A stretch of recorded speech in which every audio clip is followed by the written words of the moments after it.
নমস্কাৰ বেদিক এষ্ট্ৰলজি আসামৰ সকলো বন্ধু-বান্ধৱীলৈ মোৰ আন্তৰিক অভিনন্দন জ্ঞাপন কৰিলোঁ। বন্ধু-বান্ধৱীসকল, মই লৈ আহিছোঁ আজি আন এটা ভিডিঅ' যে আমাৰ উপযুক্ত সময় হৈ যোৱাৰ পাছত ল'ৰাটোৰ বা ছোৱালীজনীৰ বিবাহৰ সময় নাহে বা বিবাহৰ যোগ নপৰে, বিবাহত বিলম্ব হৈ থাকে। এনেধৰণৰ হ'লে মাক বাপেক বা পিতৃ-মাতৃসকলৰ যথেষ্ট চিন্তাৰ কাৰণ হৈ পৰে, কাৰণ নিজৰ পুত্ৰ বা নিজৰ পুত্ৰী যদি সময়মতে বিয়া দিব নোৱাৰে, তাতোকৈ আৰু চিন্তাৰ কাৰণ আৰু বেছি হ'ব নোৱাৰে মাক বাপেকৰ কাৰণে। গতিকে এই বিষয়লৈ মই আজি আলোচনা কৰিবলৈ লৈছোঁ। তেন্তে চাওঁ হওক জ্যোতিষীয় কাৰণ কি হ'ব পাৰে বিবাহৰ বিলম্বত। বেদিক জ্যোতিষৰ সূত্ৰ অনুযায়ী বিবাহত দেৰি অথবা বিলম্ব কোন গ্ৰহৰ কি স্থিতিৰ কাৰণে হয় আৰু ইয়াৰ কাৰণে আমি কি উপায় কৰিলে বিবাহৰ যোগ আহিব তাৰেই মই আলোচনা কৰিম।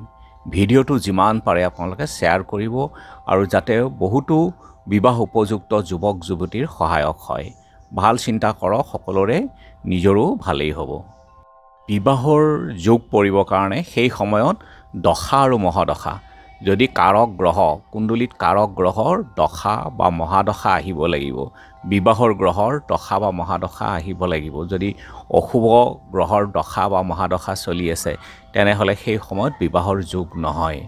গতিকে দশা মহাদশাটো অনুকূল নোহোৱালৈকে বিবাহৰ যোগ নপৰে। গতিকে কুণ্ডলীখন আমি চাব লাগিব প্ৰথমতে গ্ৰহৰ কি দশা, শুভ গ্ৰহৰ দশা চলি আছে নে অশুভ গ্ৰহৰ দশা চলি আছে। অৰ্থাৎ যি গ্ৰহৰ দশা অন্তৰ্দশা চলি আছে জাতক জাতিকাৰ ক্ষেত্ৰত কাৰক গ্ৰহ হয় নে নহয়, ফলত বিবাহত বিলম্ব হ'ব যদি কাৰক গ্ৰহৰ নহয়। এই ভিডিঅ'টো যিসকলৰ কিছু জ্যোতিষ জ্ঞান আছে তেওঁলোকৰ ক্ষেত্ৰতহে বুজিবলৈ সুবিধা হ'ব।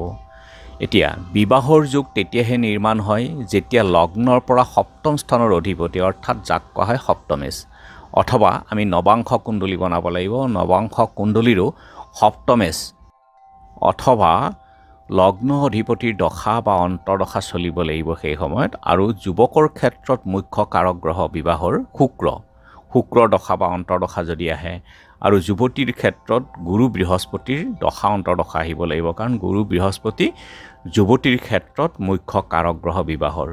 এনে ক্ষেত্ৰত আমি চাব লাগিব যদি কুণ্ডলীত শুক্ৰ অস্ত হৈ আছে বা শুক্ৰ পাপ পীড়িত, ৰাহুৰ লগত দৃষ্টি বা ৰাহুৰ জ্যোতি হৈ আছে তেনেকৈ বা শনিৰ লগত যুক্ত হৈ আছে, তেনেহ'লে কি হ'ব, বা শনিৰ দৃষ্টি আছে শুক্ৰৰ ওপৰত, তেতিয়াহ'লে যুৱকজনৰ বিবাহৰ ক্ষেত্ৰত বিলম্ব হ'ব। আৰু ঠিক তেনেদৰে ছোৱালীৰ ক্ষেত্ৰতো উপযুক্ত বয়স হোৱাৰ পাছতো যদি বিবাহৰ যোগ নাহে তেতিয়াহ'লে বৃহস্পতি হস্ত হ'ব লাগিব, বা বৃহস্পতি দশা মহাদশা সেই সময়ত অহা নাই, বা বৃহস্পতি পাপ পীড়িত, ৰাহু শনি যুক্ত হৈ আছে বা শনিৰ দৃষ্টি হৈ আছে। এনে ক্ষেত্ৰত আমি চাব লাগিব যে কোনটো কাৰণত বিবাহ বিলম্ব হৈ আছে। প্ৰথমতে সপ্তম স্থানটো চাব লাগিব, সপ্তম অধিপতি চাব লাগিব সপ্তমেশ, আৰু শুক্ৰ অথবা গুৰু অৰ্থাৎ বৃহস্পতি, এই তিনিওটা গ্ৰহৰ লগত অথবা যিকোনো এটাৰ লগত শনিৰ দৃষ্টি আছে নেকি বা জ্যোতি আছে নেকি বা সম্বন্ধ হৈছে নেকি। আৰু অষ্টম স্থানৰ অধিপতিৰ লগতো যদি কেনেবাকৈ অষ্টম অধিপতিও যদি শুক্ৰৰ ওপৰত বা বৃহস্পতিৰ ওপৰত দৃষ্টি ৰাখিছে, তেনে ক্ষেত্ৰতো বিবাহৰ বিলম্ব হ'ব পাৰে, পুৰুষৰ হওক বা ছোৱালীজনীৰ ক্ষেত্ৰতে হওক। গতিকে যি যুৱক বা যুৱতীৰ সপ্তম স্থান বা সপ্তমেশ আৰু শুক্ৰ অথবা গুৰু এই তিনিওটা গ্ৰহৰ লগত ৰাহুৰ জ্যোতি হওক বা ৰাহুৰ দৃষ্টি, শনিৰ জ্যোতি হওক বা শনিৰ দৃষ্টি, বা অষ্টম স্থানৰ অধিপতিৰ যদি দৃষ্টি পৰে সপ্তম স্থানটোত বা সপ্তমেশৰ ওপৰত বা শুক্ৰৰ ওপৰত বা বৃহস্পতিৰ ওপৰত, তেনেহ'লে সেই সম্বন্ধ আহিলেও সম্বন্ধত ভাঙোন আহে আৰু বিবাহত দেৰি হয়।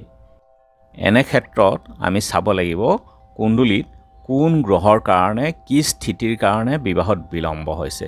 যদি শুক্ৰ অস্ত হৈছে বা দুৰ্বল হৈছে তেনে ক্ষেত্ৰত শুক্ৰৰ প্ৰতিকাৰ কৰিব লাগিব, বা যদি শনিৰ দৃষ্টি আছে বা জ্যোতি আছে শনিৰ কাৰণে যদি হৈছে তেতিয়াহ'লে শনিৰ আমি প্ৰতিকাৰ কৰিব লাগিব, বা বৃহস্পতি যদি ছোৱালীৰ ক্ষেত্ৰত বৃহস্পতি দুৰ্বল বা পাপ পীড়িত অৱস্থাত আছে তেনেহ'লে আমি বৃহস্পতিৰ প্ৰতিকাৰ কৰিব লাগিব।